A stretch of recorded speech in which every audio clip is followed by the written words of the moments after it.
The broadcast is now starting. All attendees are in listen-only mode. Good afternoon, everybody. Welcome to the AVPN webinar on the development of the Chinese social entrepreneurship sector. My name is Patty, and I am the Membership Services Manager at the Asian Venture Philanthropy Network. With us today is Ding Li, who is the Vice President of the Nonprofit Incubator, one of the leading NGO supporting organizations in China. Ding Li will give us today an overview of the Chinese social sector, the development of the social enterprises, and highlight some of the key challenges and opportunities in the sector. I would also like to welcome our members to the session, and for others, a short introduction about AVPN. We are a membership-based organization headquartered in Singapore, working to promote venture philanthropy principles and methodologies in Asia. If you would like to engage with us, please find out more at our website at www.avpn.asia or contact me at patty@avpn.asia. Before we proceed, a few housekeeping instructions. We will not take any questions during the presentation, which will last about 20 minutes, as we will conduct the Q&A after. During the webinar, please use the console to type in your questions, and I will collate them and raise the questions to Ding Li at the end of this presentation. If you have further questions that are not answered by the end of the webinar, you can email us, and the webinar recording will be posted on our website within the week. Without further ado, I will now hand over the presentation to Ding Li. Thank you very much, Patty. Good afternoon, everyone. I wonder whether Patty can put my PPT on the screen, because right now, actually, I'm kind of like only look at my own computer. Yeah. I'm not sure it's online or not. Ding Li, It's already online? Let me see.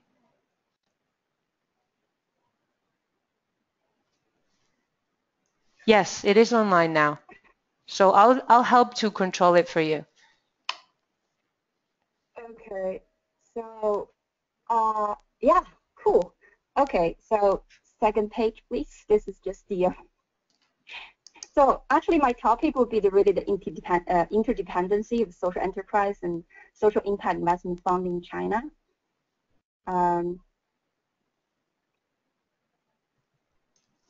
It's like I can't control, so Patty, can you move on to the next slide?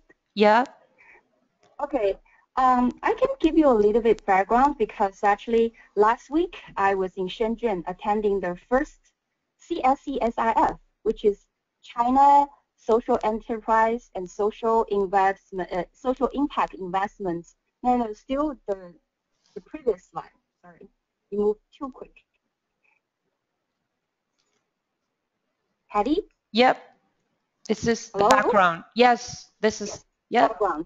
So I'm good to so okay, I'll tell you when it's time to move on. So it's basically last week I was in Shenzhen attending the first this China Social Enterprise and Social Impact Investment Forum, which is actually it's quite interesting because it's tracked more than 300 participants. But one of the keynote speakers, which is Cliff Pryor, CEO of Unlimited, he actually noticed a quite interesting phenomena. Is basically a group of social impact investment funds still seeking for really mature, really ready investment ready skill, really ready to scale up, sort of like a social enterprise. But there are actually a lot of at very early stage social entrepreneurs seeking for support, but it's still kind of like they are divided into two different groups, which is actually what's happening. Sorry, Ding Li, now you should be able to manage the slide, the presentation. Yes. So how can I do this? Is this like make it full screen? Make it a full screen. Show as a full screen in your computer. Okay. Yep. But actually, I'm thinking I'm not opening. Let me try to. Yes. try to open my.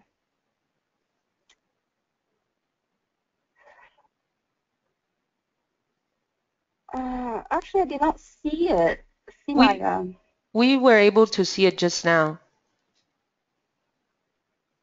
But I can't. Okay. Remember last time when we have this. So how about we just. Otherwise, the technical problem will be a lot of interaction. So okay, can sure. you actually go back to that, because there are some weird reasons I can't really see it. So even you, yeah. So please. That still move back to the backgrounds.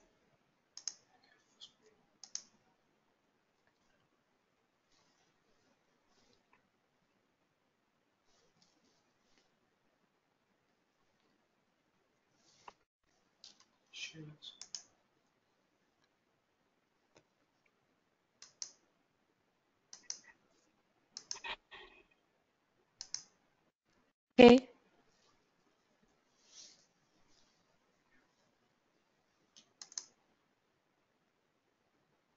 Patty. Yep. Patty. Yeah, Dingy, can you hear me? It's not really on my screen. Yes, I can hear you, but the PPT is not there. Not on my screen. Yeah, it's not on. You can't see it? Yeah, right now I can see it. Okay. Okay, so background. Let's keep it. Yeah. So as Patty just described, because NPI, Nonprofit Incubator, we established in 2008, and what we do in the past 9 years is basically we incubate social entrepreneurs, which means actually they either they can set up traditional charity organizations, but also they can set up social enterprise. So a little bit background for anyone who are not really familiar with China or the whole third sector development or the social enterprise. So it's basically the first batch of grassroots NGOs emerged, I think, at around like 1995. So before that, China is all those what we call dongles. So it's basically the government organized, government-controlled NGOs exist. The notion of social enterprise actually first came to China at 2004, but at that time, it's basically very few people were talking about that. And actually, it's quite interesting because social impact investment funds actually came to China a little bit earlier than the movement of social enterprise. So the first batch of social impact investment funds, one of the famous one who actually still remain in China, which is LGT. I think most of them must be heard of that.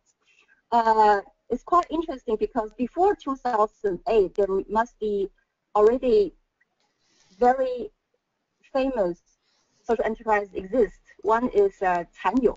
It's actually the very famous, social enterprise who actually employ more than 3,000 disabled people. I'll introduce it later, but I think it's getting really popular, this notion, with the strong advocacy by the Mr. Xu Yongguang, which is Narada from Narada Foundation. So actually, Narada Foundation is also the first batch of grant-making foundation in China. The Narada Foundation was established in 2008. In 2014, You Change Foundation also set up the first alliance of impact investing institutions, which is about like 40 different institutions join that alliance. But it's quite interesting because things like the CSESIF, Change Foundation, this Impact Investing Institution Alliance, not really talk to each other. So basically, you actually divide into two groups of investors, supporters, intermediary agencies. It's quite interesting.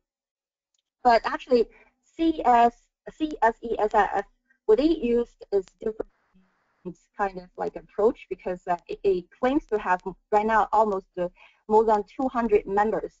So part of the members are actually the impact investors, intermediate agencies, but the majorities are actually social entrepreneurs.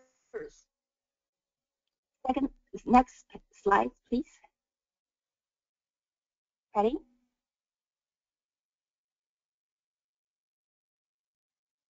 Hello? Patty? Patty, can you move? Yes, thank you. So what I'll be really quick for this slide. I think most of you are quite familiar with that. So it's basically social enterprise should actually provide a self-sustained model for creating social impact.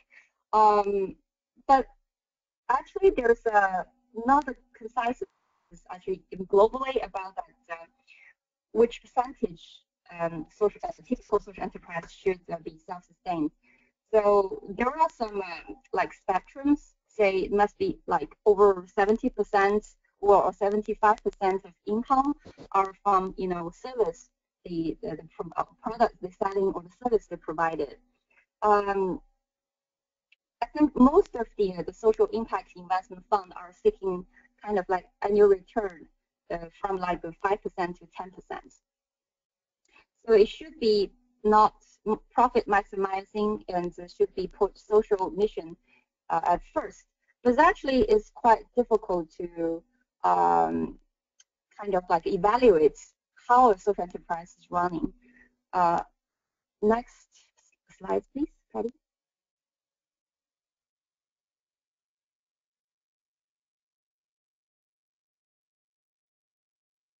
Hello? Patty, could you move to next slide? Yeah, Dini, I've already moved it. I think that there's a slight delay.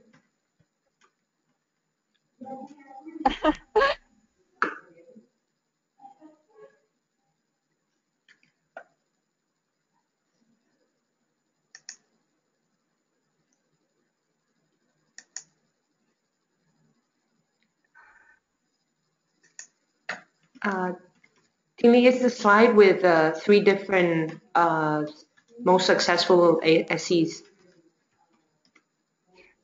Yeah, I mean, I can continue my introduction, but if everyone can't really see it, so let me try. I think that the audience can actually see it. Okay, so if audience can see it, I'll try to just open the PPT on my own computer and how it works. It's a really strange thing because I can't really see. It's still not moving.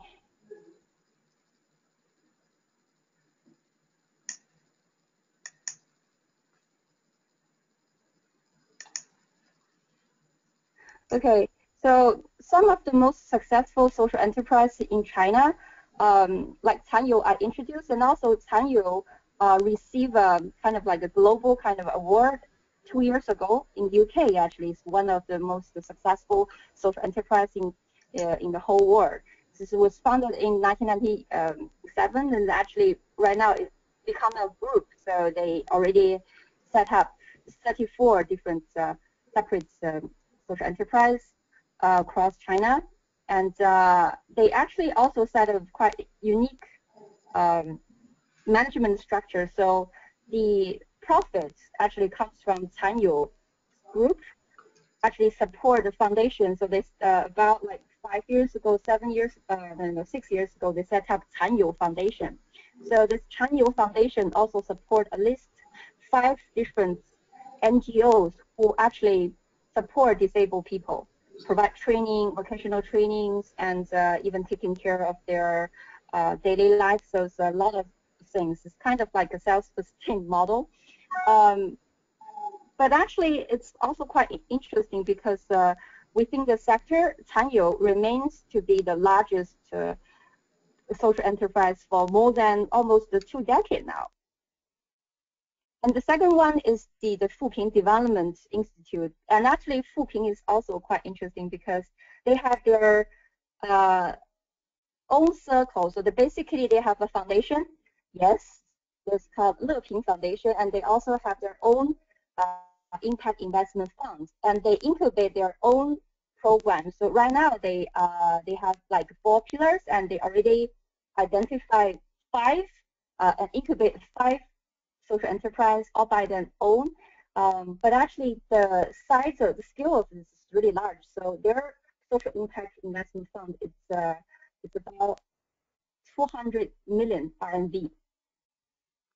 And the third one is Hetong. Hetong is a little bit less well known, but is actually quite big because it was founded even earlier than Canyou. It was founded in 1994, and up to now they already have this 18 social enterprise. It's the annual income is about above 50 million RMB. Last year in 2014, but their program is basically in north part of China. They in the past few years they tried to expand in Shanghai and also in south part of China, but it seems like they have some difficulties. So basically their influence is basically north part of China. But the problem is those top three most successful social enterprise, you don't really have a lot of newcomers actually in China. The thing is basically these three social enterprise or the group of social enterprise or combined like the Shuping Development Institutes, they even have their own investments. So it's basically no one can really invest in that. So money for them is not a problem. But for most of other social enterprise in China, they're not so lucky. So overall, I think both NGO, I mean traditional NGO, charity foundations, social enterprise, all these are still at very early stage of development. I think overall, like social enterprise has been facing a series of challenges in China. So I think because there are, just I mentioned before, there are New Change Foundation and Narada Foundation. They have basically two alliances. They all supported social enterprise in the past 5 years and provide some seed funding and also like matching funds for the further investments. But basically, what we found is actually right now for the really early stage, it's relatively easy for them to get really the startup funding. Means actually about 5,000 US dollars to 10,000 US dollars.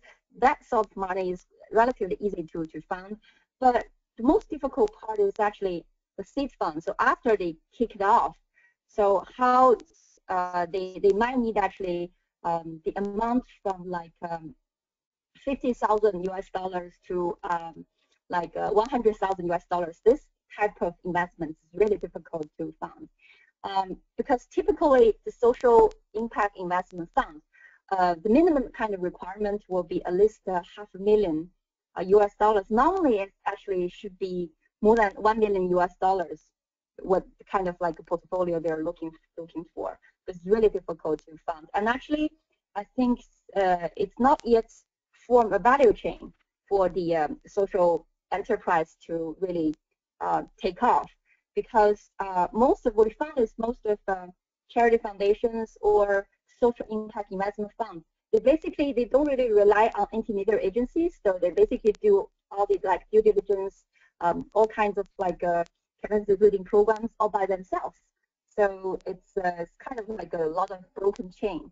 And of course, because if you are at very early stage social enterprise, it's also difficult to recruit and retain talents. I mean, salaries it's a problem, but also, I mean, for a social enterprise, sometimes you have like this triple bottom line. In China, it's quite difficult to explain to people, like you need to make sure that financial return, but also serve your social mission.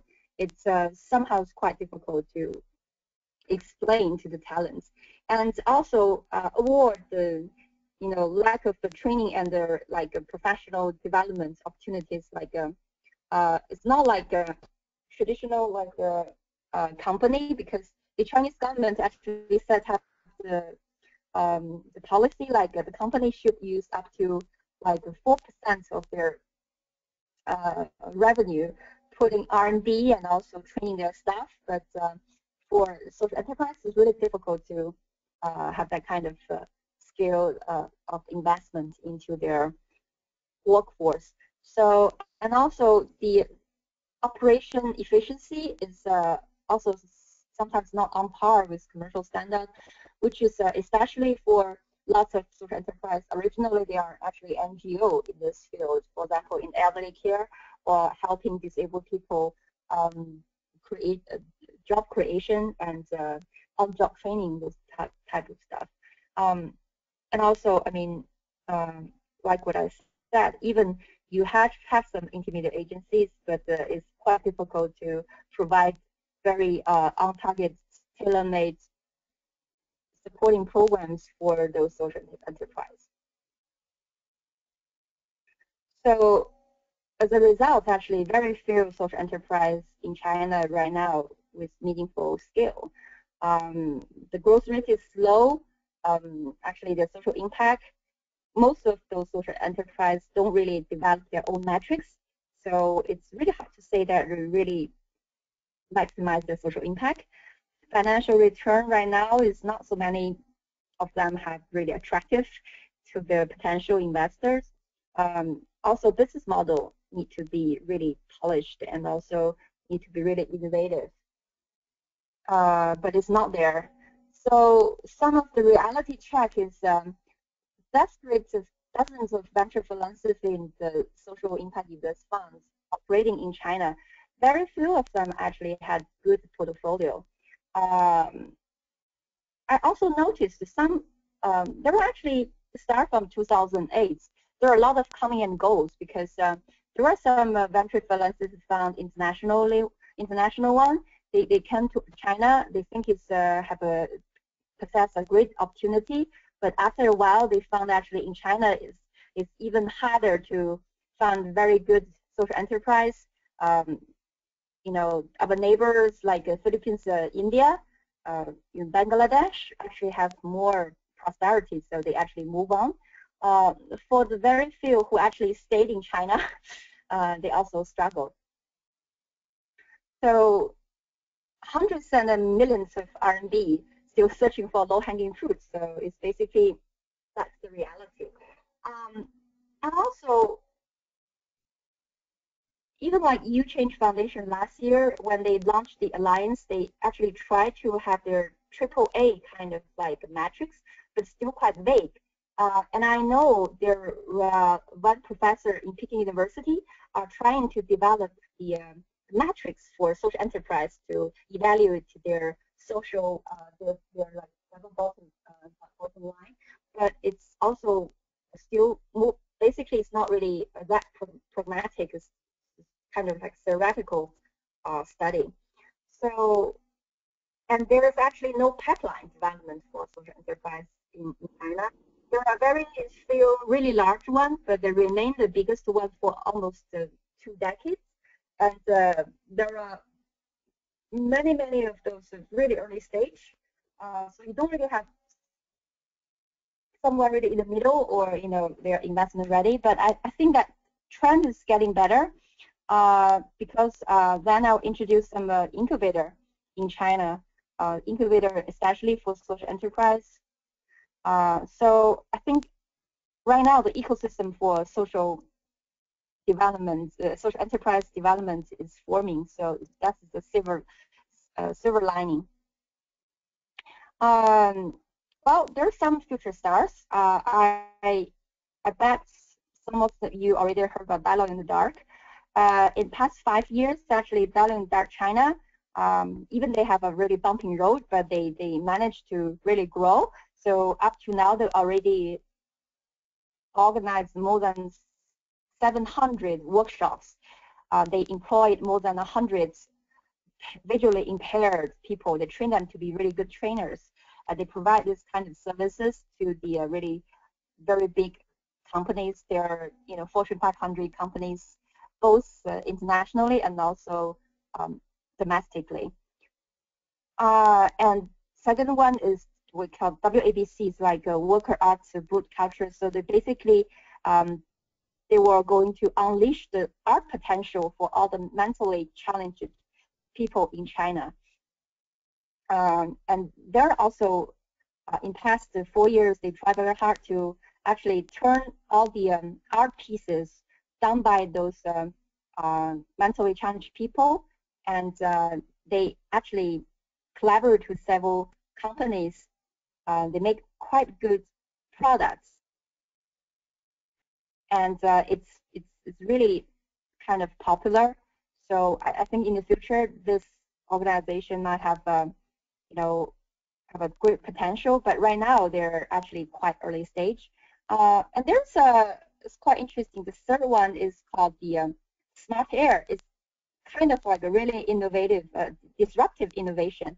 So they found out that actually in the market there are many very expensive, like Philips, like Samsung or LG. They're selling the air filter for, because most of them, I think you heard about the severe air pollution in China. So there are a lot of companies selling those quite expensive, like $800, even higher, the air filter or air purifier. So what they found is actually they can use DIY, or they're selling quite low. So the basic product they're selling on Taobao is only 200 RMB. So I think it's about like $30, and the higher end is also less than $80. So it's quite cheap products, but it's functioning. So last year their revenue is about 5 million RMB, and they are actually thinking about how to scale up, because it seems like using Taobao and using like WeChat, those social media, they actually have a quite good sales revenue.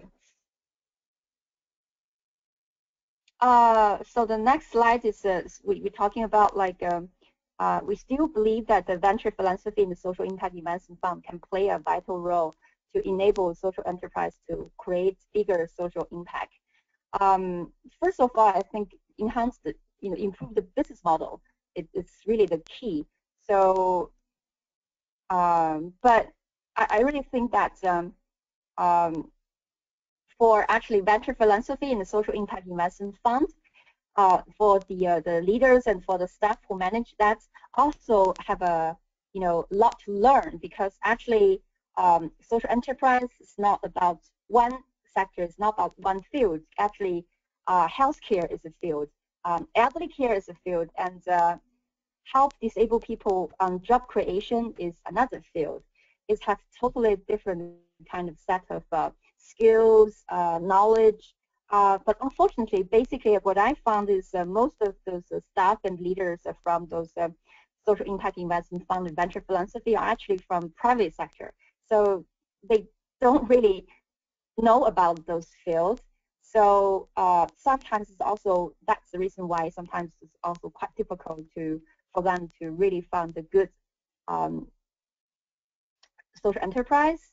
And secondly, when they are, they should actually provide some assistance and improve their business model, but since they are not really familiar with the field, so it's also quite difficult.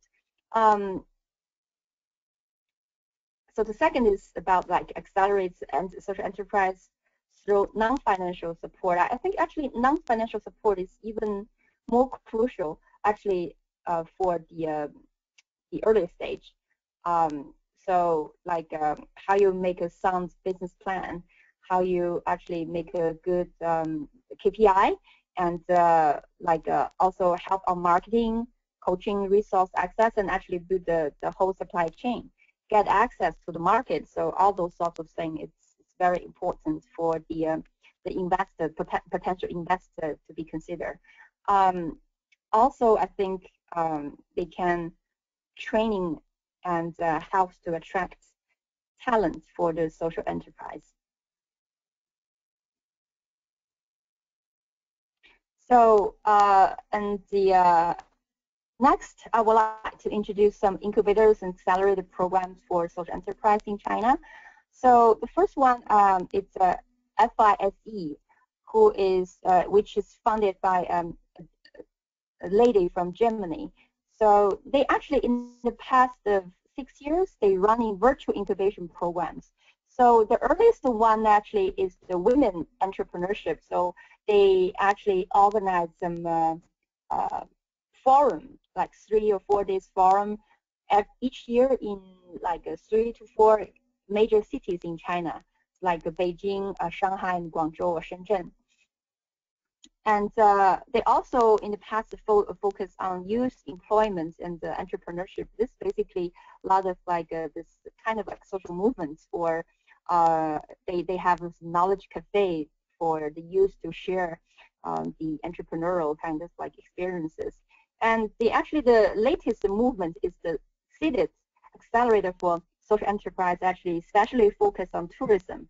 So they're searching for social enterprise actually in China who can accommodate like volunteer tourism or some like tourism for social entrepreneurs or social innovation, especially for foreigners who actually come to China. So this seeded accelerating programs just kicked it off like 1 month ago. So one of the social enterprise incubated by NTI also luckily got enrolled in this program. But this program is quite new, so that's hope for, for its, that might be actually it's quite unique positioning. I think actually has some potential. Second one is transit. So transit actually entering China about 4 years ago. The first program they run is the XL incubation program, which is also like a virtual incubation program. So they basically organize they call the scholar for XL. So they organize like a 10 days trip to the U.S. to learn from social entrepreneurs there, and also they will meet some professors, for example, in Harvard studying social entrepreneurship.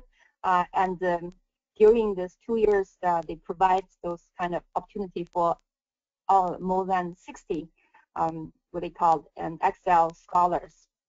But after 2 years, they found out actually this kind of incubation programs still have some problems. So they actually stopped this program, and they changed into a kind of like a more pragmatic move way. So about 2 years ago, they actually collaborate with Shell Foundation and built the China Energy Incubator program. So this program, up to now, they incubate about 4 SME, means small and like medium business, focus on energy efficiency and environmental protection. And actually, transit is also themselves are kind of like they provide seed funds for innovative SMEs. Typically, they invest up to $500,000 US as that's an equity. I think up to now they might actually invest about 10 of this SME, but this part they don't really advertise a lot. They also have organized a lot of other kind of activities. Talk about like makers, innovations. So the third one is quite interesting, called the Institute for Environment and Development, the Daohe. So this is actually an NGO established in 2003, and with the support from the World Resource Institute, WRI. So they claim that they actually have the set up the first environmental incubator in China, called the New Ventures China program. And they also have a team of about like 6 very famous mentors for entrepreneurs, not only for social entrepreneurs, but actually for startups. And they also run this youth sustainability and energy education program. And they also research and policy advocacy on climate change. So they are really proud because, for example, like last year, they incubated about 8 quite good environmental companies or social enterprise in China, and five out of 8 at the end of incubation, they already get some investments by other social impact investment funds or by some angel investors in China. So and also this organization right now, they also would like to move to be more like a social enterprise, because in the past they basically running all those incubation programs and those education programs rely on donation. But right now they're actually kind of like selling their mentors' time to other people. And right now I think they have like 30% of their income is coming from like they provide those kind of selling their services to the other clients. Well, and then a little bit advertisement for NTI. So we basically up to now incubate about 500 NGOs and social enterprise. And there's one program called the Kunpeng accelerated program for social enterprise. So it's supported by JP Morgan Foundation. So it's we already selected 20 social enterprise in the in about 4 cities in Shanghai, Beijing, Chengdu, and Shenzhen. So the average income is actually 1.3 million RMB. So as you can see, it's still quite small scale, but some of them are quite large. So for example, some of the social enterprise we pick up is already annual income is about like 1.3 million US dollars per year. Most of them already operate in multiple cities, and 85% of them serve over 2,000 beneficiaries for their clients. So it's basically, there will be like a 3-stage activity. So it's basically the stage 1 is the diagnosis, but also it's a set of tools who can help all those social enterprise to set up their own metrics. And stage 2, this we will actually organize a group of expertise to help them to develop an action plan. And stage 3 will be matching fund investment. There will be pitch day for them. So this program is also just kicked off for about 2 months. So hopefully, I think by the end of this year, they can have some achievements. So last but not least, the future direction. I think actually there will be investigation studies need to be really unwrap certain mystery of social enterprise developments in China. Need to be really focused on very practical challenges, not theoretical, or we just introduce a lot of those new movements, for example, like the stock market for social enterprise in China.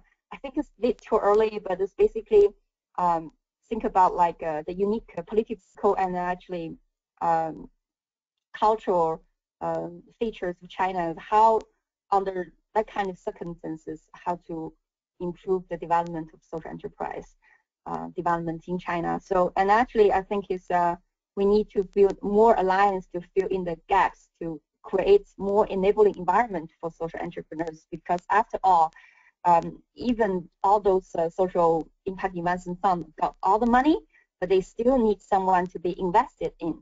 So if we are not helping this early stage social enterprise, nobody will win. And I strongly believe actually the seed fund plus capacity building program it's really important. Capacity building program is not like you learn like in a classroom kind of setting, but basically it's quite practical way to help them to really improve. But also need a lot of innovations about that. And I think accelerating program for the future stars might be a quick win for it, because there are maybe some quite good ones within some early stage. So there might be one step away from investment ready. So I think the accelerating program can be actually considered supported by more and more social impact investment funds. So that's basically my presentation. So let's see how many questions. I would like to answer some questions if you have them. Thank you, Yeah, Patty. thank you, Tingli, for your presentation. We actually do have quite a number of questions. So the first one is, what kind of policy support are there for the SEs? Well, we don't really have a legal framework for social enterprise, so there are not so many policy kind of available for SE. But actually, even that NGO, I mean, typical charities don't really enjoy a lot of those policy benefits or tax exemptions. So it's almost the same. So I think I think the government's attitude is also quite cautious. But I know that in Shenzhen, maybe some local governments will have some like a pilots program, but this is actually right now. I think at least in the next 2 or 3 years, there won't be really the importance indicators or the factors to really favoring the development of social enterprise, because after all, I think social enterprise development is also close tie with the whole philanthropy sector development. Mm-hmm. Dilly, another question I have is, how would you describe the venture philanthropy sector in supporting social enterprises in China at the moment? So not, not investing, so more, venture philanthropy. Well, can you try to type it, because this kind of like connection is really bad. I can't really hear you. I missed so many words on your sentence. So it's basically why is that? Ask why the currently that the social impact investment fund not really want to invest in the social enterprise. Am I right? The question is related to how would you describe the venture philanthropy sector in its support towards social enterprises in China? Well, first of all, I don't think that we really have this venture philanthropy sector. It's forming, but not yet existing. There are actually like British Council, Naroda Foundation, You Change Foundation, and some other charity foundations are actually provide seed money to really early stage, and some like those social impact investment fund also indeed invested few social enterprise. But if you talk about the scale, actually the social entrepreneurs are in need. I mean, the supply is actually in a great shortage.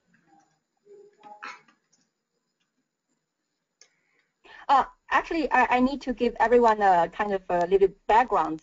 So right now in China, we have a little more than 4,000 charity foundations. And among these 4,000 charity foundations, only about 60 of them are grant-making foundations. And among these 60 grant-making foundations, I think only less than 20 or less than 15 are actually support development of social enterprise. So it's still quite new, I have to say. Lee, I have another question regarding the missing middle gap. So is anybody or any players trying to address the missing middle gap? As I actually introduced during my presentation, there were like I think there were more and more accelerating programs for social enterprise. I think it's kind of like a approach to try to actually meet the gap. So I think more accelerating program is also helping the social impact investment fund to fund kind of good portfolio. Right. So now that you mentioned accelerators, what is the appetite of the incubators, accelerators in China to partner with other similar organizations in Asia? And are there any specific sectors of interest? Actually, I don't know what about this GSAN, so Global Social and Entrepreneur Network. So I think FRSE, the Fuping, I mean, actually I mentioned that, and also NPI are their members of the GSAN. So we actually maintain kind of like a quite frequent kind of like a communication and try also to work together, support each other. Not within China, but also taking to the global, because this is really global. Overall, I think have about 40 members, which is all the intermediate agencies supporting the development of social entrepreneurship, especially social enterprise. So this is one, and also the Utrecht Foundation, they built up the alliance, and also Narada Foundation set up the CSE SIF. There will be an annual event. So I mean, people are starting to try to talk to each other and work with each other. I mean, this is a good sign, I think. Tingli, and what do you think? What are some of the role models that Chinese incubators are looking at for inspiration? Also, what are some of the challenges that the incubators are facing? And where do the incubators get their funding from? Okay. That's actually quite interesting because what we talk is about like incubators, especially for social enterprise, which is actually in a quite small number. But compared to pure commercial incubator, China must be the world, in just by number, China must be top one or top two in the whole world.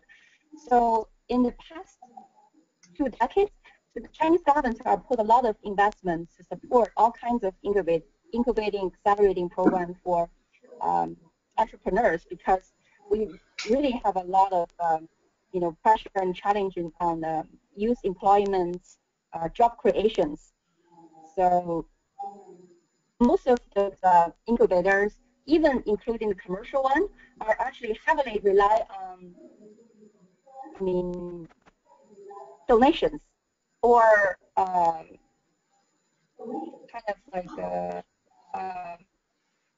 support from the government, because incubator is really difficult to make money by themselves, or there are actually venture capital who actually support incubators, because they can actually get the first times their very good portfolio out of those incubators. So that's typically incubators. And if you especially talk about like incubators for social mission, I mean social enterprise, basically in the almost the same. So as MPI, we basically, if the incubator is incubating majority NGOs, will be heavily rely on the government to purchase other services. And for the accelerating program, FSC is running, and for the like transits, for the Daohe, I think it's all majority is from like some donation, either from charity foundations or from like individuals. The transit is actually from one individuals who provide all the money, who run transit, and also the seed money to SMEs. But some are actually also seeking for provide some services to the social impact investment fund, but it's right now it's still quite difficult in China. Tingli, and then what is your view on the future of social enterprises in China? Hello? Yes, hi. Can you hear me? Did you hear the last question? Yeah, I actually I can't hear you. So what's the last question? Just being the role model for incubator?